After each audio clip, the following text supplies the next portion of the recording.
This poem is a love letter to a bitch, and no, I don't mean that as an insult. What is it they say now? Babe in total control of herself? Way to reclaim a century's standing slur, ladies. Well done. A slur most often hurled from the lips of men, but also sometimes other women, because of the default competition mode all women have. But what if there was a bitch who was not always in total control of herself? What if there was a bitch who spoke openly about the ugliness of heartbreak and crumbled self-esteem, and social issues and diss tracks about our government? Or a bitch who filled journal after journal after journal precisely to feel the pain and then use it to create masterpieces? So many women fit this bill that the marquee sign couldn't hold them all.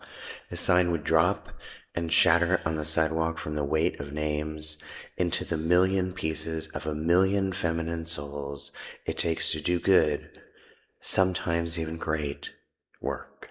But I'm not talking about all of those bitches. I'm talking about the one that I know. The bitch. The capital B. The bitch in bitch music and bitchcraft and B-sides. The bitch formerly one half of the duo Bitch and Animal. I would use her given name, but I have always gotten the impression she doesn't care for it much. Maybe you know her, or not. Maybe you're curious about who I speak of, or not. I hope you're curious. There will be links to follow, of course, or not.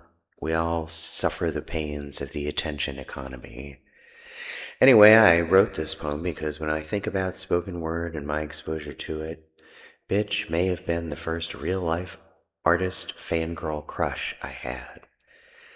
I mean, an artist I was literally in the same room with, close enough to reach out and touch her if I had ever been that brave. And it was a tiny room. It was a room next to a bar that housed the Independent Media Center at a concert in Urbana, Illinois, circa early 2000s, because there actually is life beyond Chicago in this state. What bitch doesn't know is that when I was at that show with my partner, our lover that we shared in the great open relationship polyamory experiment of the time, and her other male lover. Fuck, bitch, if you had known we were in your audience, you might have seen a poem or song right there in front of you, begging to be written. But let me say this, I was so naive about music, I don't think I even knew there was such a thing as an electric violin. I also did not know that many years later, the spoken word artist Rachel Kahn would remind me so much of bitch's spoken word pieces. My discovery of Rachel is what jarred me into this poem trip down memory lane.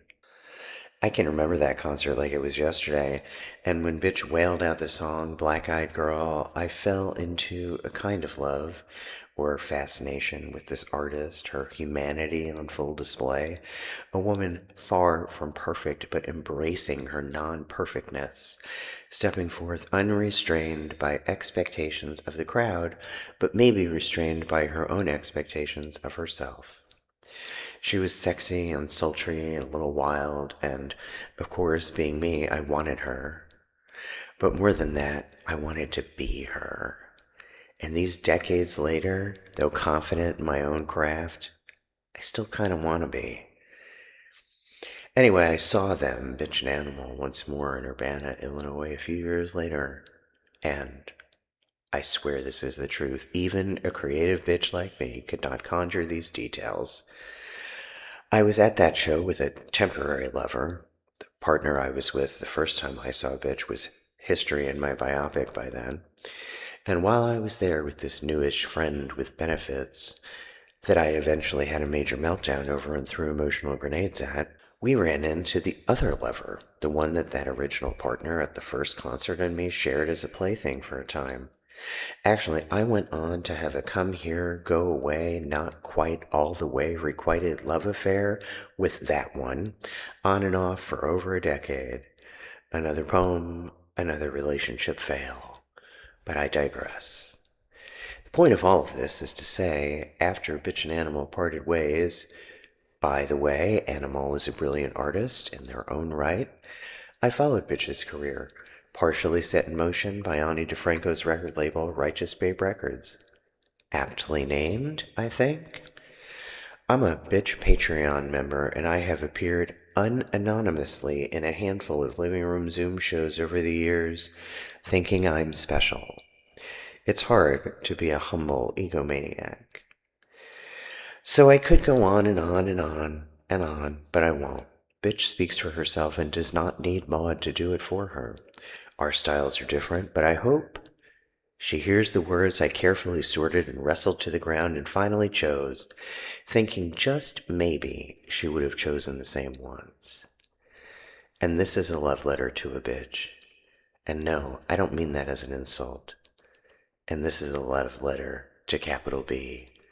And this is all just to finally get to my point to say, dear bitch, thank you for existing in my time and space and reality. And this is a love letter to bitch.